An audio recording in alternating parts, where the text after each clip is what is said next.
Hey, how you doing, guys? Go ahead, come on in. Alright, so today we're going to be talking about a fun game. A lot of you have heard of it. It's very common in the business world. It's a very good thing that you can learn to play. A lot of high-level executives are going to be playing that, so it's really good to have some skills and sharpen that. It'll help you get ahead in your career.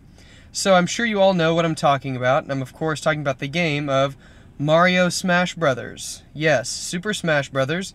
You may have played it on Super Nintendo, you may have played it on N64, GameCube, lots of different platforms. It's even out for the Wii now.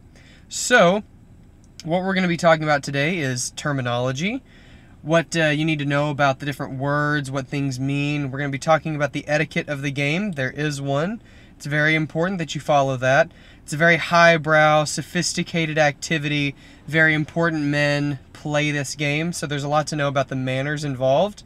And then strategy. It's a very strategic game, so there's a lot to know. But let's go ahead and talk about terminology with Mario here. So first, melee mode.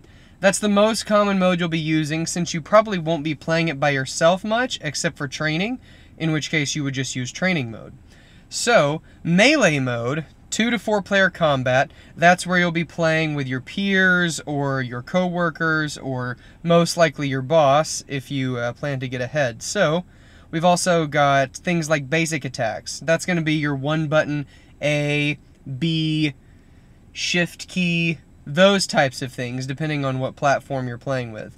There's also combo attacks. Those are a little bit more advanced. You have to use multiple buttons and you have to be facing a certain direction. You can even use combo attacks with different items.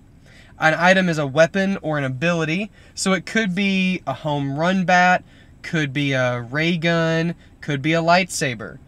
It could also be not just a weapon, but an ability that you have. It could make you made of metal. Or there's actually a Mario mushroom that makes you larger temporarily. So an item could be any one of those things. Damage, there's a percentage meter for all of the characters. So you'll see your damage, and the closer you get to 100%, the more damage you've taken on.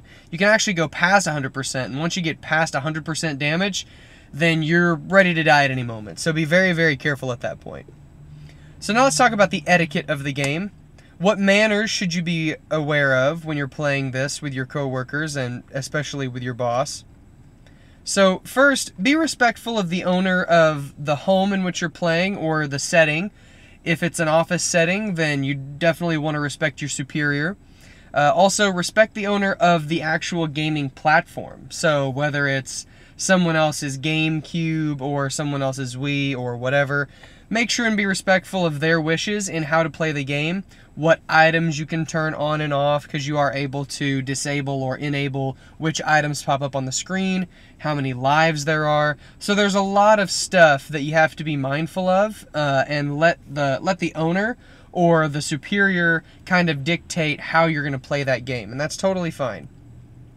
The arena advantage. So you might be more comfortable on Fox's Starship, but you're really not very comfortable in Donkey Kong's home. So definitely switch off with the arena that you're comfortable with versus the arena that your friend or your boss is comfortable with.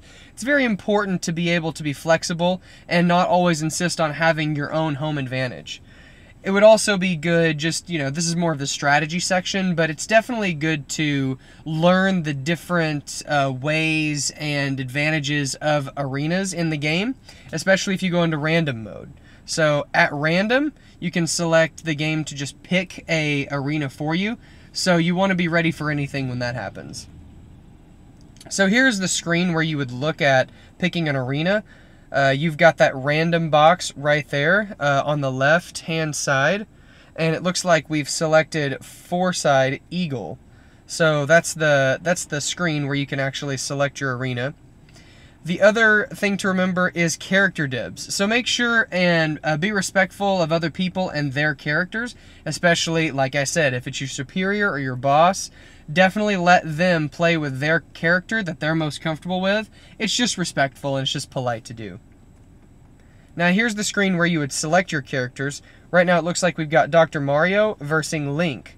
So we've got a lot of different characters. It's also good to be mindful of which characters go well with other characters. Now, again, that's more of a strategy thing, and we'll talk about that later on. But here's the screen, so now you know what that looks like. Overused attacks are very obnoxious.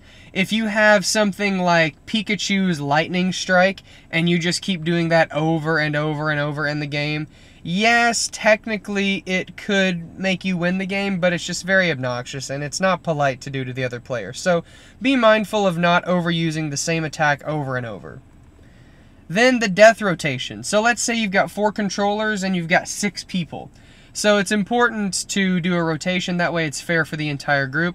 The customary rotation that you do is the 2 people with the lowest scores at the end of one game, they switch off with the 2 people who didn't play, and so on and so forth. So let's go on to the fun part, strategy. So we've got Star Fox over here showing us our strategy. So strategy is different depending on the setting that you're playing. So with your peers, you would definitely want to be primarily focused on just winning the game. If you're with close friends or, you know, same level coworkers that you have a good relationship with, you can just kind of be free and be mindful of winning the game. Now, if you're playing with your boss, that's a different story. You might want to be a little bit more mindful of your career there. Think about how is your boss going to react to being defeated, or how is he going to react to you letting him win.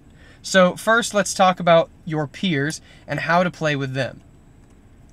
So a worthy opponent is good to have depending on which character they're playing with.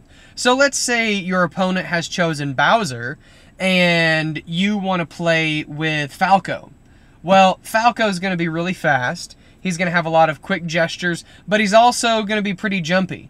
And whenever he actually comes into contact with Bowser, Bowser's going to knock him right out of the park. However, Bowser's not going to be able to keep up with Falco very well, so he can easily miss Falco because Falco can dodge him very easily, jumping around, moving swiftly from left to right, and so on and so forth. So you got to be aware of those advantages and disadvantages when you're picking a character. That also involves a little bit of etiquette. So you can see there's overlap between strategy and etiquette here. So it could be a good strategy to use Falco with Bowser. However, it might not be the best etiquette.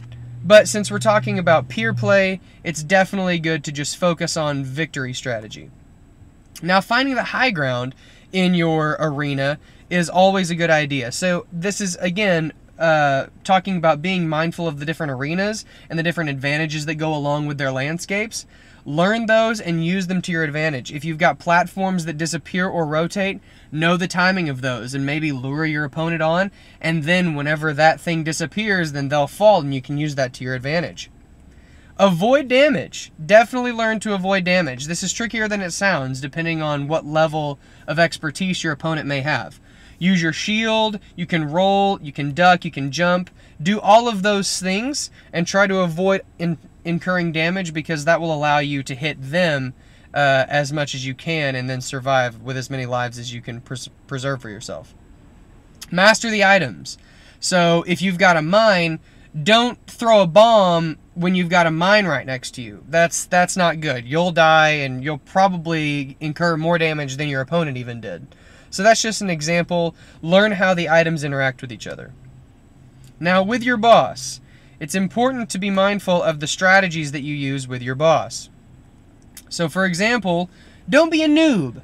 A noob is someone who clearly doesn't know what he's talking about. So definitely practice on your GameCube or your Wii or whatever, because it's going to be important that you look knowledgeable about the game so that your boss doesn't think that you're just trying to play with him in this highbrow, sophisticated activity to just try and get ahead.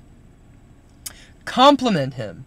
So make sure, not in a weird way, not in a clearly suck-up kind of way, but, you know, don't be afraid to compliment his arena choice or his choice of character. Say, oh yes, I very much like that character too. Know some specifics about your likes and dislikes of that character. Play to win. Sometimes your boss is going to be respectful of someone who really knows what they're doing. So feel your boss out, and if he or she is the kind of person who really enjoys a worthy opponent, play to win for sure. However, if this is not the case, disregard the play to win part and go easy on the boss. Now, not in an obvious way. Don't just go jumping off of platforms and killing yourself if you don't need to, but definitely go easy on the boss if they're the kind of temperamental person who wouldn't take kindly to being defeated, especially if they take a lot of pride in their Super Smash game, which a lot of high-level executives do. You'll find it's definitely a point of honor for them to be good at Super Smash Brothers. So, I'm glad that you guys have had this opportunity to get to know this very sophisticated, long revered activity, long practiced by kings and gentlemen. So, do we have any questions? Any questions? All right. All right. Thanks again, guys. We'll see you next time.